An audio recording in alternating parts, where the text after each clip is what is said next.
A number of recent mass shootings have caused the left to renew their efforts to implement new gun control laws around the country. That includes red flag laws, universal background checks, and even calls for a ban on assault weapons. But do any of these laws actually work the way they're intended? On this special edition of Hold the Line, we'll examine the left's latest calls for new gun restrictions and bust some of the myths of gun control.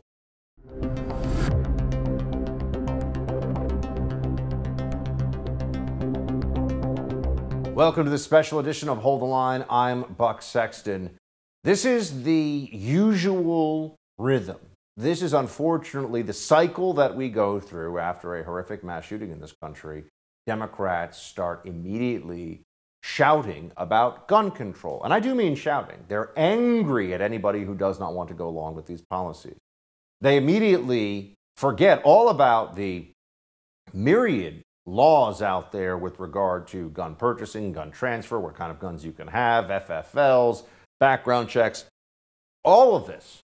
They pretend like it doesn't exist and that there's some kind of a free-for-all, like we're living in some other period in our history. You just get a gun, go wherever you want with it, nothing matters. It's dishonest. It's wrong. But there's a lot of emotional impulse that they use to mobilize people to call for this gun control. Joe Biden, for example, just saying this: we need to do something about guns. Watch.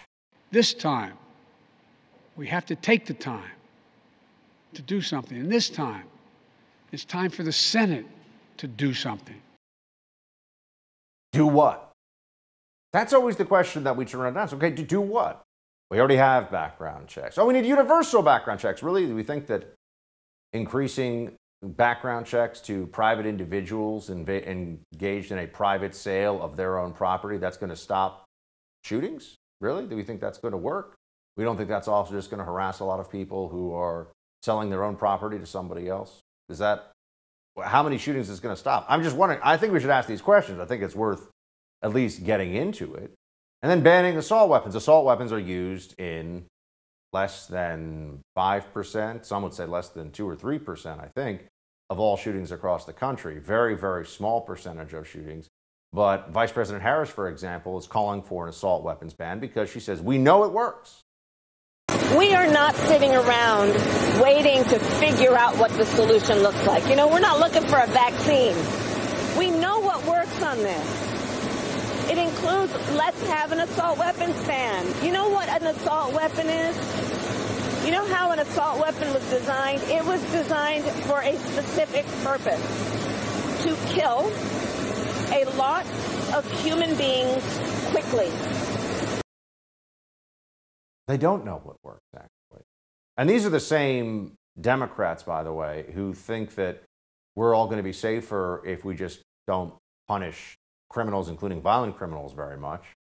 That if we have progressive prosecutors, if we have defunding of police, if we take social justice over criminal justice as our mantra, that we'll be better off as a society, safer as a society. We've seen that's not true. You had a 30% spike in homicides in 2020 nationwide. You have some of the most violent years in recorded history for dozens of cities across the country. So they don't actually know how to stop violence, gun violence, you name it, but they keep saying they do. And then there are some abject morons like Congressman Swalwell who says things like this. So I think we've debunked the idea that the answer to a killer with an assault rifle is to have more, quote unquote, good guys with guns. The good guys with guns are outgunned by the bad guys that we've given guns in our country.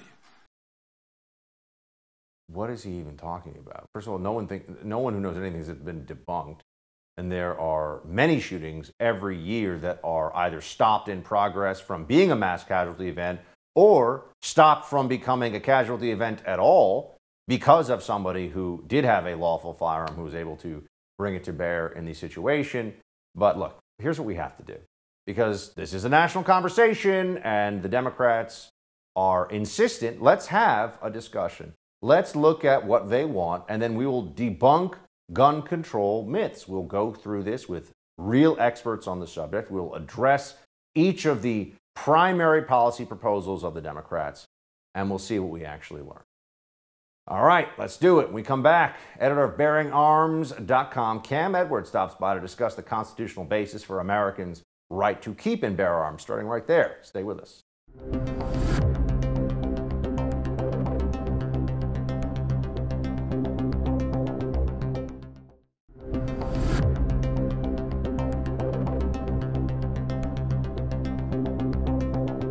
When we speak of the myths of the gun control movement, we have to begin with the text of the Constitution itself. The Second Amendment to the U.S. Constitution reads, "A well-regulated militia being necessary to the security of a free state, the right of the people to keep and bear arms shall not be infringed." Seems fairly simple. The right of the people to keep and bear arms shall not be infringed. But many proponents of gun control see things quite differently. Some arguing that the right only applies to people in the context of a government-regulated militia. So is membership in a state-sanctioned militia a prerequisite for owning a firearm? Joining me now to dispel some of the myths around the gun-grabbing movement is the editor of bearingarms.com, Cam Edwards. Cam, thanks for being with us. Absolutely, Buck. Thanks so much for the invite. So, Cam, we'll get to the well-regulated part in a moment here, but let's start with the notion of the militia component here. Justice James McReynolds, writing the court's opinion in 1939, U.S. v. Miller, defined the militia as, he debates in the convention the history and legislation of colonies and states, and the writings of approved commentators show plainly enough the militia comprised all males physically capable of acting in concert for the common defense. So what do you make of what we know here, of the history of this, as well as the reality, the constitutional reality of the Second Amendment? Yeah, so I mean, you can get even more specific, right? Because there's the organized militia and there's the unorganized militia. The unorganized militia is basically us, right? It's the body of the American people. According to U.S. Code, it's males between the ages of, I believe, 17 and 65 comprise the unorganized militia. But I think a fair reading of the unorganized militia today is basically the body of people capable of bearing arms in either defense of themselves or the state, if necessary. We, the people, are the militia. Term well-regulated. Some on the anti-gun movement will say that phrase empowers the federal government to regulate militias. Justice Scalia, though, defined well-regulated in D.C. v. Heller as the objective well-regulated implies nothing more than the imposition of proper discipline and training. So what do you make of it? Well, I think Justice Scalia had it right. But again, what we're talking about here is a well-regulated militia, right? Not a well-regulated body of people, not a well-regulated group of gun owners. What this basically means is that in the service of a militia, absolutely you want those militia members to have training, to have some sort of experience with the firearms and the equipment that they're going to be using. But does that mean that every regulation that a gun control advocate wants to propose is all of a sudden going to comport with the Second Amendment because the Second Amendment has the word regulated in it? Of course not. And that's the type of misreading of the Second Amendment that we've been seeing, frankly, for decades now. And Cam, let's talk also about the argument you'll sometimes hear that the Constitution would only protect the firearms in usage at that time. I know that this is not as common as some of the other arguments. People will say, well, fine, you're allowed to have a musket as part of a militia. What do you say to that? Sure. And I guess journalists are allowed to have quill pens and printing presses, right? Because the First Amendment could never apply to any sort of means of communication that weren't around in 1787 or 1791. I mean, look, this is ridiculous. And frankly, the Supreme Court has addressed this as well. First in the Heller decision, and then even more explicitly in a per curiam opinion that was handed down shortly after Justice Antonin Scalia passed away, a case called Catano versus Massachusetts. And the state of Massachusetts had banned stun guns. And they claimed that stun guns weren't protected by the Second Amendment because electronic weapons weren't around at the time of the founding. The Supreme Court said, no, that's not the standard. That's not the test. Arms that are in common use for a variety of lawful purposes are prima facie protected by the Second Amendment.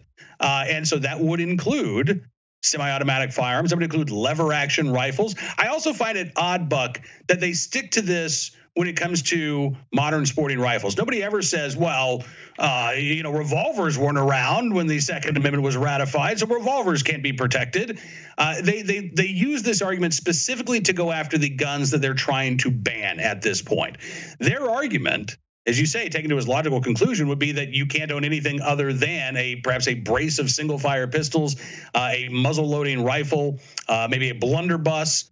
And again, that's just not how we treat any of our rights. As technology progresses, as time moves on, those rights remain sacrosanct, even though the tools that we might be using, change from our grandfather's day.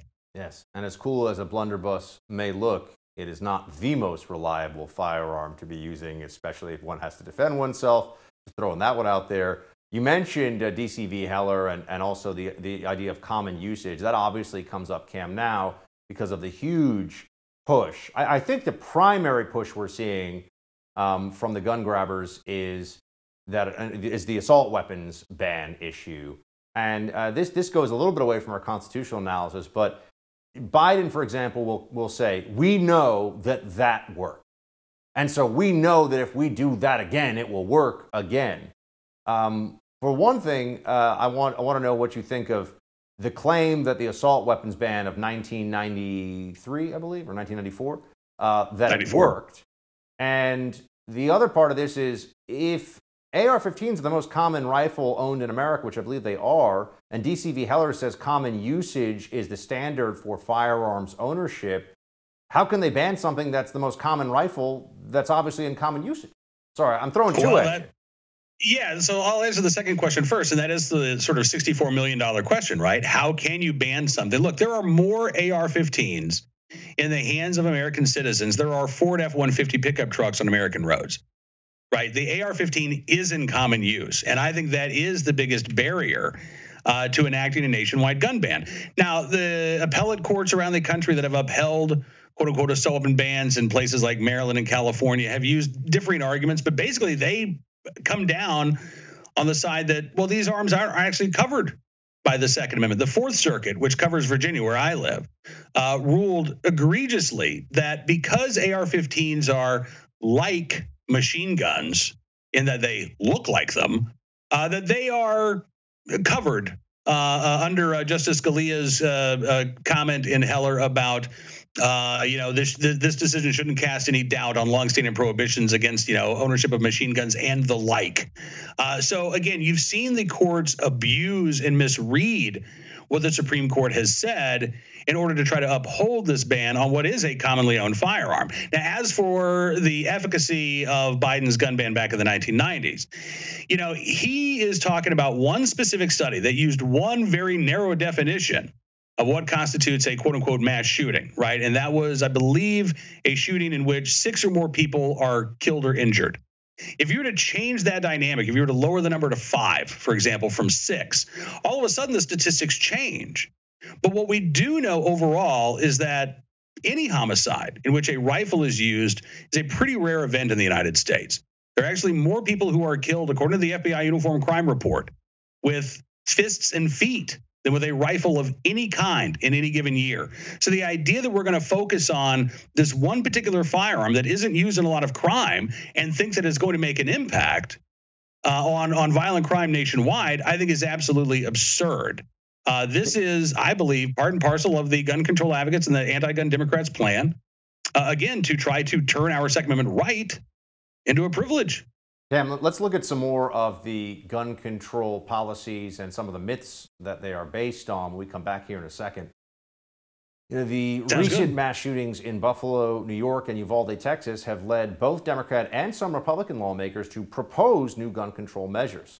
Cam Edwards is going to return with us in a moment to take a look at what the new laws would mean and how effective they'd be, if effective at all, when we return with this special edition of Hold the Line.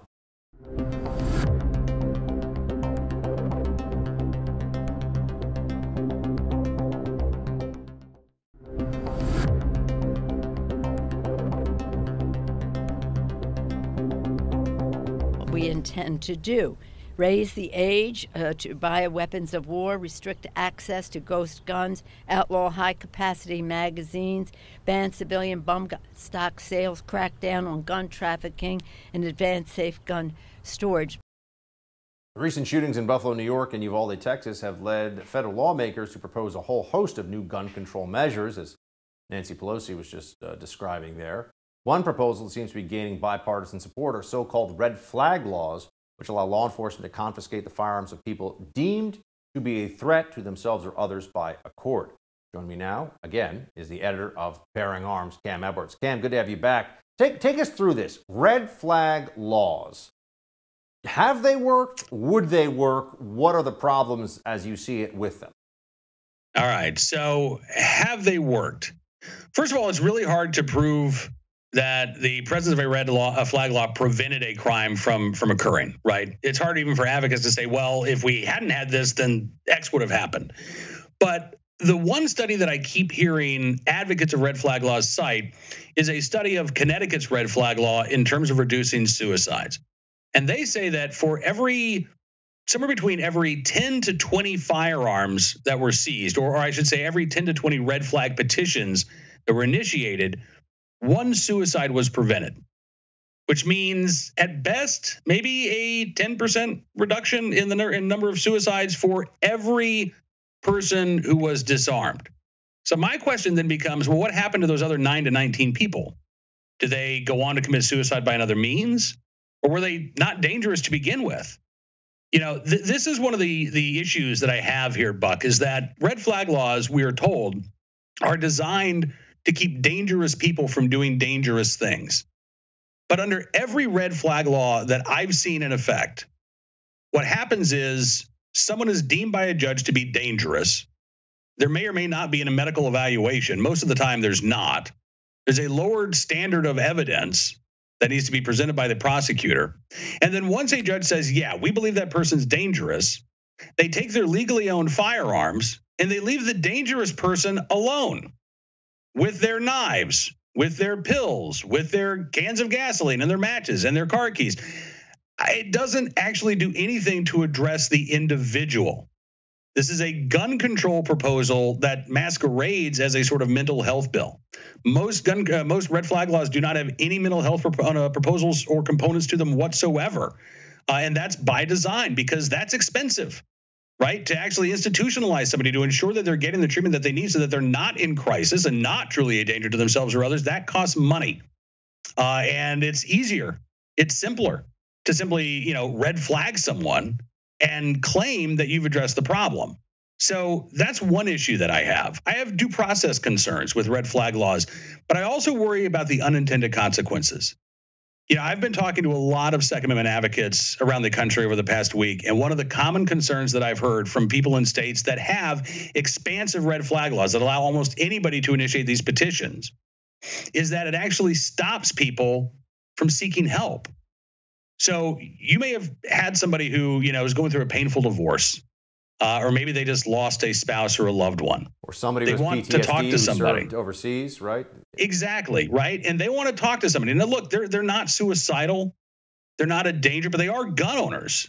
And they're really concerned that some overzealous counselor is going to say, oh my gosh, okay, so you're talking about depression and you own guns. We've got to get those guns away from you. And they're concerned about people who are actively going to withdraw from treatment or not seek out treatment because they're afraid that they're going to get caught up in one of these red flag laws. We need to be working towards destigmatizing getting mental health help. We need to be working towards encouraging people to reach out when they need help. And I can't help but think that these red flag laws are going to take us down a road we don't want to go down. Another measure, and I think it's based at some level on the myth that a lot of people believe that we don't have a lot of background checks. I mean, millions and millions and millions of them being run all the time. A measure that seems to be getting some traction, including among some Republicans, is universal background check. That's the phrase that's always used. Here's what Pennsylvania Senator Pat Toomey said recently. Is your proposal to expand background checks still in it? Well, I certainly hope we're going to have an expansion of background checks. You know, Senator Manchin and I have been working on this for a long time, and we've tried to establish that at least for commercial sales of firearms, there ought to be a background check. So sales at gun shows, sales that are advertised over the internet. Okay, so Cam, you know, we hear this all the time, so please walk us through this. Are there commercial sales where there isn't a background check? Let's start with that.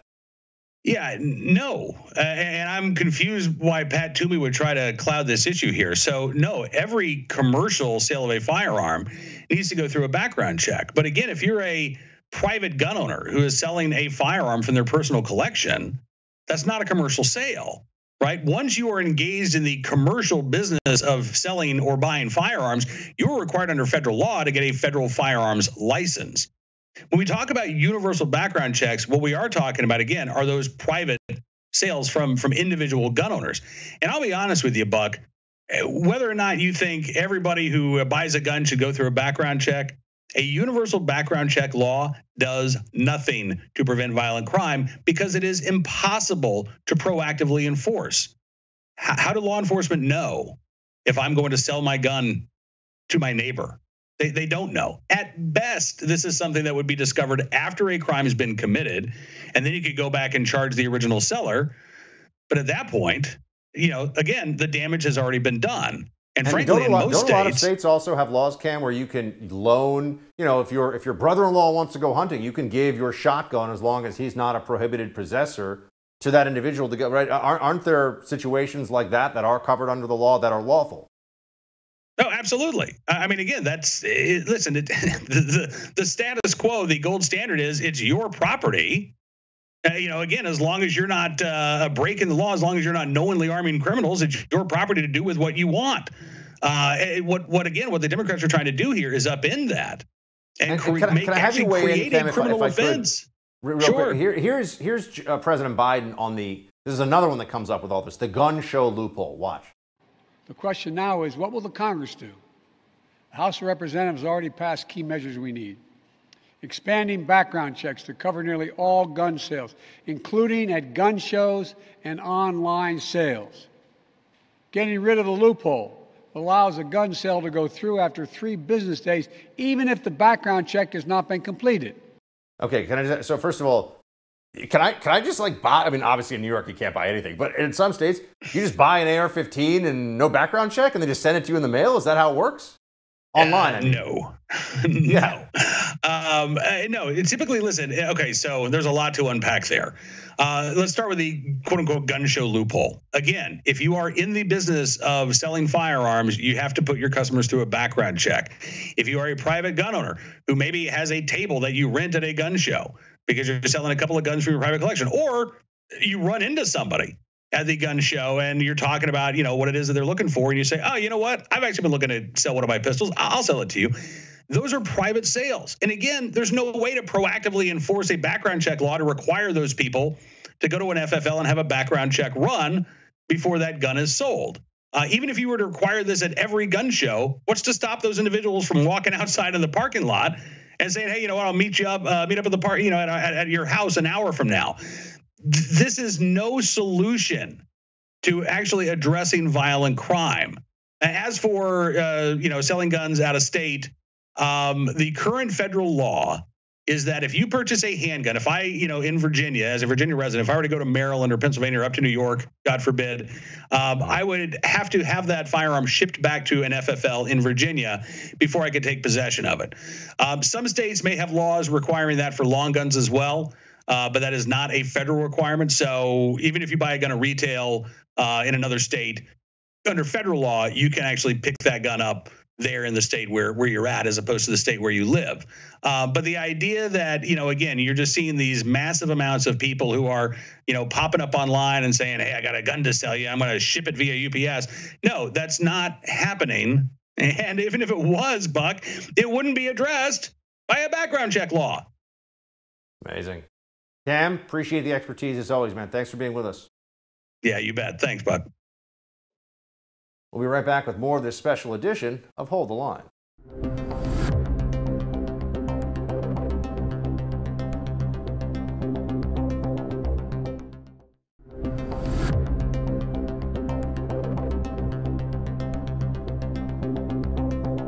This time, we have to take the time to do something. And this time, it's time for the Senate to do something. Do something. That's the refrain we constantly hear after every mass shooting.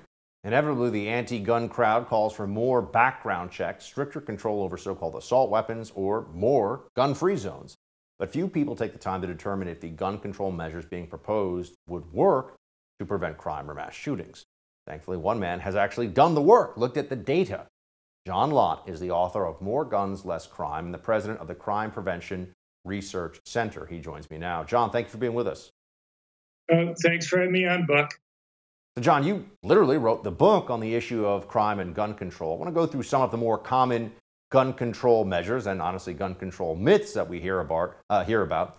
Let's start with gun-free zones, right? The idea here that the left puts forward is gun-free zones prevent gun crimes. What does the data tell us? Right. Well, I mean, let me first of all say for over 20 years, I've wanted to go and do something. I find it very frustrating. Unfortunately, I think the types of proposals that gun control advocates and people like President Biden put out will actually either make things worse or have no impact. One thing that I think would make a huge difference is getting rid of these gun-free zones. 96% of the successful mass public shootings keep on occurring in places where guns are banned. I understand what's hoped for here. The notion is you simply go and ban guns from certain areas, then you won't have gun crimes in those areas. Unfortunately, I think this is one example where the opposite happens, that when you go and you ban guns in certain places, the most law-abiding good citizens who obey that, and rather than deterring criminals from going and committing crimes in those places, it actually serves as a magnet for them to go and commit crimes in it. You know, just look at the last few attacks that we've had. The Tulsa hospital shooting was a gun-free zone. The school in Texas was a gun-free zone. 30% of the schools in Texas actually have armed teachers and staff, but this wasn't one of them. You look at the Buffalo grocery store shooter. If people actually go and read the murderer's manifesto there, he actually talks about how he picked the particular target that he did. He wanted to go to a place where he knew the civilians there would not have permanent concealed handguns for protection because it would make his job so much more difficult. And he's not the only one. We have many cases where we've gone through diaries or manifestos or other things that these murderers in these mass public shootings have left over time. These people may be crazy in some sense, but they're not stupid. Their goal is to try to kill as many people as possible. And if they go to a place where victims aren't able to go and defend themselves, they're going to be more successful. I mean, let me put it to you this way. Let's say, God forbid, somebody was stalking you or your family, was really seriously threatening you. Would you feel safer putting a sign in front of your home that said your home is a gun-free zone? Do you think that if the attacker went up to the house and he said, well, there are no guns allowed in this place, so I'm not going to take my weapon in there, that that's somehow going to deter him? If anything, it'd have the opposite impact. He would know that people in there weren't able to defend themselves. Look at the penalty that you face for taking a gun into a gun-free zone like a school. You face an additional 2 or 3 years in prison. If somebody's going to go and kill 21 people in that place, you know, already facing 21 life sentences or 21 death penalties, do you really think an additional 2 or 3 year sentence is going to be, well, that's going to be what's going to keep him from going and committing that crime? It's just ridiculous. These guys want to kill as many people as possible, and they know if they go to a place where victims can't defend themselves, they're going to be able to go and kill more people. Their goal is to try to get media coverage. I'll give you an example. You look at the Sandy Hook killer. He had done what police described as essentially a doctoral dissertation where he had looked at mass shootings over the previous 40 years, not only in the United States, but attacks around the world. And he apparently had graphed out the relationship between the number of people killed in attacks and the amount of media coverage it got. And his goal, according to one police report, was to go and kill more people than the Norway killer had killed, because Norway killer at that time, this was before the Paris attack, had killed the most people in a mass public shooting. And he believed that if he could only kill more people than the Norway person who killed 67 people with a gun, that he could get even more worldwide media attention. John, I want to also ask you about another gun control myth, the idea that just aggregate gun ownership, effectively, the more people who own guns, the more crime there is with guns. Legal gun ownership we're talking about here. What can you tell us about that? Well, that's simply not true. I mean, I'll give you a simple statistic, and that is there are a number of places around the world, not just in the United States, that have either tried to ban all guns or all handguns. People are familiar with the experiences in Chicago and Washington, D.C. And yet every single place that's banned either all guns or all handguns has seen an increase in murder rates afterwards. You think out of randomness, once or twice, you'd at least get the murder rates and homicide rates to go down or at least stay the same. But yet every single time it goes up, often by large amounts. Now, in the cases of Chicago and Washington, D.C., gun control advocates will say, well, that really wasn't a fair test because unless you go and ban guns, every place in the country, criminals will still get guns from the rest of Illinois or from Indiana or from Maryland or Virginia. You know, the thing is, one, it would have been nice if they had told us to begin with that they thought that the experiment was going to fail. But two, the problem that you face is that there are countries around the world that have banned either all guns or all handguns. You have island nations that have done that don't have a neighbor that they can easily go and blame for supplying the guns. And yet you see the same type of pattern, whether it be Jamaica or Ireland or the UK. And the reason is pretty simple. And that is when you go and you ban guns, you may make it somewhat more difficult for some criminals to get guns. But it's primarily going to be the most law-abiding good citizens who obey the law and turn in their guns. And if you disarm law-abiding citizens relative to criminals, you actually make it easier for criminals to go and commit crimes. They have less to worry about than doing it, and they become bolder in terms of committing those types of crimes. But, you know, again, there are other ways you can look at it. I personally find looking at lots of different places over time a lot more convincing. You know, one of the things that people will make comparisons with is they'll say, look at the United Kingdom and the United States. The United Kingdom has very few homicides compared to the United States, and they have extremely strict gun control laws. Many types of guns like handguns and rifles are banned, and yet they have a lower homicide rate. So it must be the strict gun control laws that cause the lower homicide rate. In fact, if you look before they had the gun control laws there, they had even lower homicide rates relative to the United States. That their homicide rates went up, they still may be lower than the rate in the United States, but they went up relative to what they had been before when they had those types of strict gun control laws that were there. And, you know, I could go on just making other types of comparisons across places, but I think it's pretty clear that when you look at the data correctly, that there's a very clear relationship.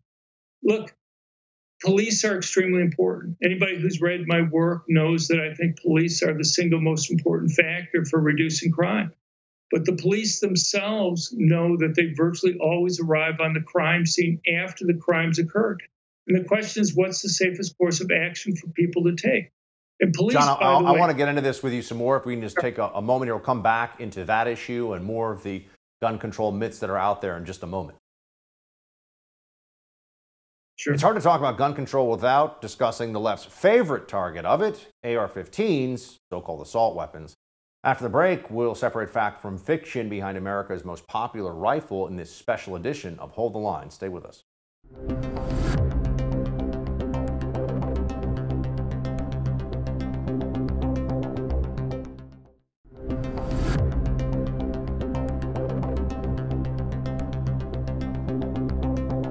So, listen, I think there's a difference between what we should be doing and what is reasonable to expect from this Congress.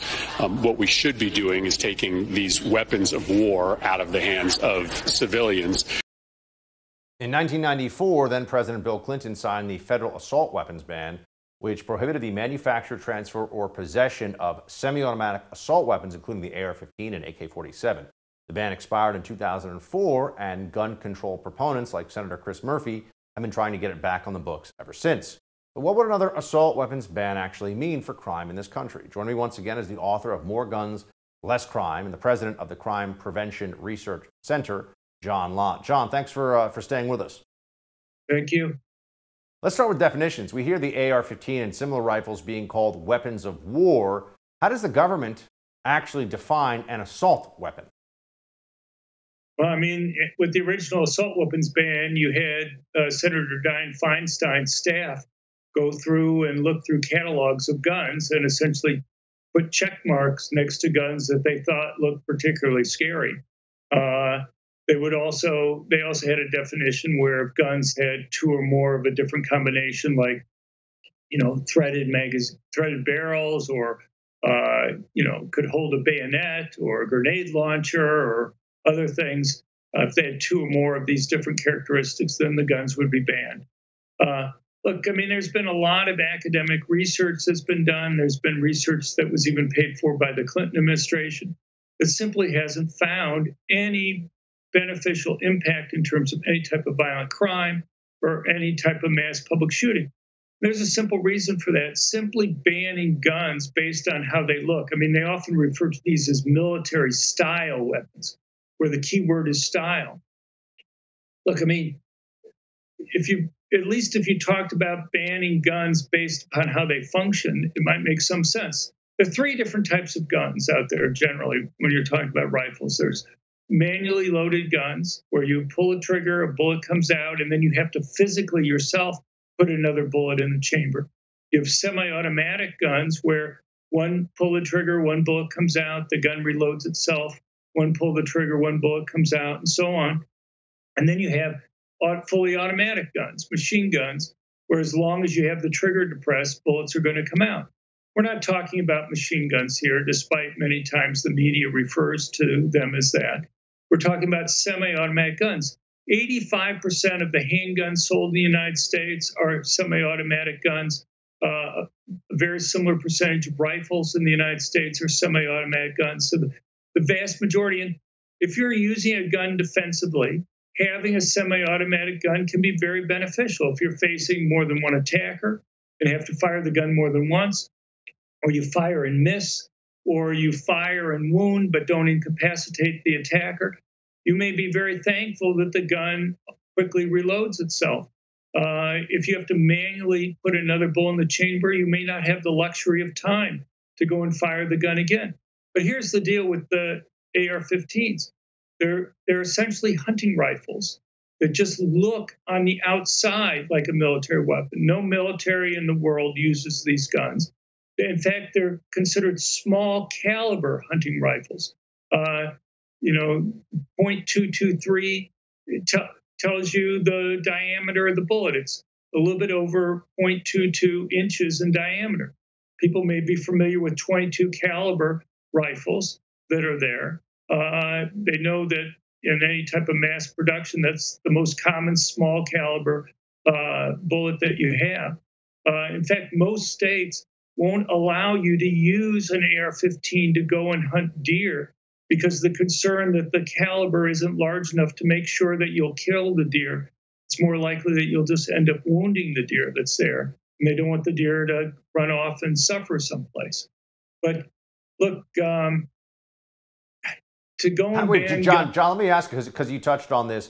The Biden administration line on this is he will say, we know what worked. And he'll say, specifically, Joe Biden will say, I was a part of what worked, which was this 1994 assault weapons ban.